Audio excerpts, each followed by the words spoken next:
নমস্কার বন্ধুরা, মমতা ব্যানার্জিকে নিয়ে খুবই একটা গুরুত্বপূর্ণ আপডেট, খুবই ইম্পর্টেন্ট আপডেট। মমতা ব্যানার্জি আজকে প্রেস কনফারেন্স করেছিলেন, সেখানে তিনি কি বলেছিলেন আপনাদেরকে বলছি। আজকে হচ্ছে 9 সেপ্টেম্বর 2024।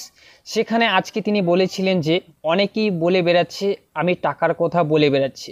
তো মমতা ব্যানার্জি এখানে বলেছিলেন, সেই প্রেস কনফারেন্সে বলেছিলেন, আপনাদের প্রমাণস্বরূপ দেব, মোটেও সেখানে তিনি বলেছিলেন যে মোটেও আমি টাকার কথা বলিনি। তো আমি তোমাদেরকে ফার্স্ট প্রমাণ সহকারে কিন্তু তোমাদের মমতা ব্যানার্জি টাকার কথা বলেছিলেন কি না প্রমাণ স্বরূপ তোমাদের কিন্তু এই ভিডিওতে তোমাদেরকে দেখিয়ে দেবো। ফার্স্ট মমতা ব্যানার্জি যে বলেছিলেন আজকে প্রেস কনফারেন্স 9 সেপ্টেম্বর 2024 আজকে করেছিলেন, সেখানে যে তিনি তার বক্তব্য রেখেছিলেন, ফার্স্ট সেটা শুনুন, তারপর আপনাদেরকে প্রমাণ দিচ্ছি।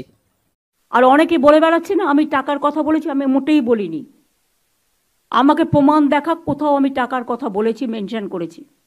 শুনলেন তো, এবার প্রমাণ দেখবেন। আপনাদেরকে বলছি টাকার কথা বলেছিলেন কি না, এবার আপনাদেরকে সেই প্রমাণটাও কিন্তু দেব। আজকে 9 সেপ্টেম্বর 2024 আজকেই সেই প্রেস কনফারেন্সের সামনে কিন্তু সেখানে কিন্তু তিনি যে কথাগুলো বলছিলেন আপনারা শুনলেন হয়তো, যে ফার্স্ট যে তোমাদেরকে ক্লিপটা দেখিয়ে দিলাম। এবার প্রমাণ, তো প্রমাণটা দেখার পর আপনাদের যে মতামত সেটা কিন্তু কমেন্টে কিন্তু অবশ্যই জানাবেন।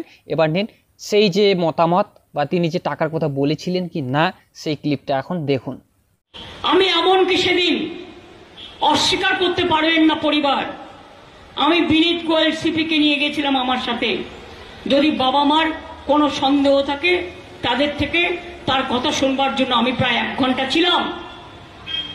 আমি এটাও বলেছিলাম যে দেখুন আমাদের একটা কর্তব্য আছে, মেয়েটি তো আর ফিরে আসবে না, ওর নামে যদি আপনারা কিছু করতে চান করতে পারেন, যা টাকা লাগবে আমি দেব। একটা কম্পেনসেশন, যারা বলছেন কম্পেনসেশন দেওয়ার কথা তাদের বলে রাখি, এটা আমার বলা আছে। হ্যাঁ, আমরা 10 লক্ষ টাকা তো দিতেই পারি পরিবারকে।